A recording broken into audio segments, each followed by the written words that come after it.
हर हर महादेव। आज हम शिव पुराण का तीसरा अध्याय पढ़ेंगे, जो है चक्षुला का पाप से भय एवं संसार से वैराग्य। सोनक जी ने कहा, हे सूत जी, आप महाज्ञानी हैं। आपकी बताई हुई इस कथा को सुनकर मैं अत्यंत आनंदित हो गया। कृपा करके आप हमें ऐसी अन्य कथाएं भी सुनाएं। सूत जी ने कहा, हे सोनक, तुम शिव भक्तों में अत्यंत श्रेष्ठ हो, अतः मैं तुम्हें गोपनीय कथा वस्तु का भी ज्ञान देता हूँ। एक समय में समुद्र के निकट के प्रदेश में एक वाशकाल नाम का गांव था। वहां पर महापापी द्विज रहते थे, जिनको वैदिक धर्म का ज्ञान नहीं था। वहां पर रहने वाले सारे लोग अत्यंत दुष्ट थे। उनको कोई भी धर्म की वस्तुओं पर विश्वास नहीं था। वो लोग ना तो देवताओं पर भरोसा करते, ना तो भाग्य पर। ऐसी कुटिल वृत्ति वाले लोगों का मन हमेशा दूषित विषयों में ही लगा रहता था। वे लोग अपने आसपास अत्यंत भयानक अस्त्र शस्त्र रखते थे। इन लोगों को ज्ञान, वैराग्य और सधर्म का कोई भी ज्ञान नहीं था। वहां पर द्विज के साथ अन्य जाति के लोग भी उन्हीं की तरह हो गए थे। उस प्रदेश की स्त्रियां भी अत्यंत कुटिल स्वभाव की थी। वे लोग स्वेच्छाचारिणी, पापी, कुसित विचारों वाली और व्यभिचारिणी थी। उनको सद्व्यवहार एवं सदाचार के विषय में कोई भी ज्ञान नहीं था। पूरा गांव दुष्टों से भरा था।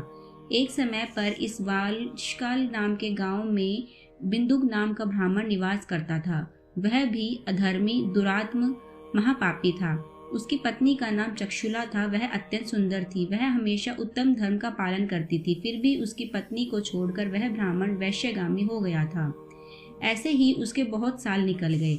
उसकी स्त्री चक्षुला काम से पीड़ित थी, किंतु उसने अपना धर्म कभी नहीं छोड़ा। वह दीर्घकालीन समय तक धर्म का पालन करती रही, परंतु अंत में ऐसे दुष्ट पति के साथ रहकर वह भी प्रभाव से दुष्ट बन गई।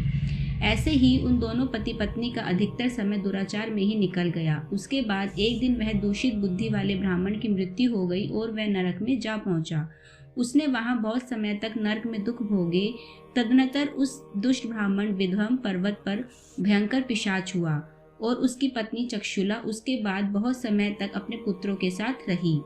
एक दिन वह कोई अवसर पर अपने भाई बंधुओं के साथ गोकर्ण क्षेत्र गई और किसी तीर्थ पर जाकर वहां के जल में स्नान किया। वो वहां पर घूमने लगी। घूमते घूमते वह किसी देव मंदिर में आ पहुंची। वहां पर एक ब्राह्मण भगवान शिव की पवित्र पौराणिक कथा सुना रहे थे। चक्षुला ने भी वह कथा सुनी। ब्राह्मण कथा सुनाते समय कह रहे थे, जो स्त्रियां पर पुरुषों के साथ व्यभिचार करती हैं अथवा संबंध बनाती है, वह जन्म मृत्यु को प्राप्त होती है तो यमलोक में दूत उनकी योनि में जले हुए लोहे का पगहीर डालते हैं। ऐसा सुनकर चक्षुला भयभीत हो गई और कांपने लगी। कथा समाप्त होने के बाद सब लोग वहां से चले गए। तब चक्षुला ने उस कथा सुनाने वाले ब्राह्मण से पूछा, हे ब्राह्मण, मुझे धर्म का कोई ज्ञान नहीं है, अतः मेरे से दुराचार हो गया है। आज इस कथा को सुनने के बाद मुझे बहुत डर लग रहा है। मैं यह सुनकर भय से कांप रही हूँ। इस संसार से मुझे वैराग्य हो गया है। मेरे जैसे पापी को धिक्कार है। मैं कुसित विषयों में फंसकर अपने धर्म से भ्रष्ट हो चुकी हूँ। मैं निंदनीय हो चुकी हूँ। मुझे किस प्रकार की घोर यातनाएं सहनी पड़ेंगी और कैसी दुर्गति मिलेगी। मेरे जैसे पापी की सहायता कौन करेगा। मृत्यु के बाद वह भयंकर यमदूत जो मुझे गले में फंदे डालकर ले जाएंगे, उनका सामना मैं किस प्रकार करूंगी। नरक में मुझ जैसे पापी के टुकड़े किए जाएंगे और तो मैं वह सब कैसे सहन कर पाऊंगी। मैं अत्यंत पापी हूँ और हर तरह के पाप में डूब चुकी हूँ। मैं नष्ट हो गई हूँ। हे ब्राह्मण, मेरे माता पिता गुरु आप ही हैं। मैं आपकी शरण में आई हूँ। मुझ अबला पर उद्धार कीजिए। सूत जी ने कहा, चक्षुला इस प्रकार से खेद और वैराग्य युक्त ब्राह्मण देवता के चरणों में पड़ गई।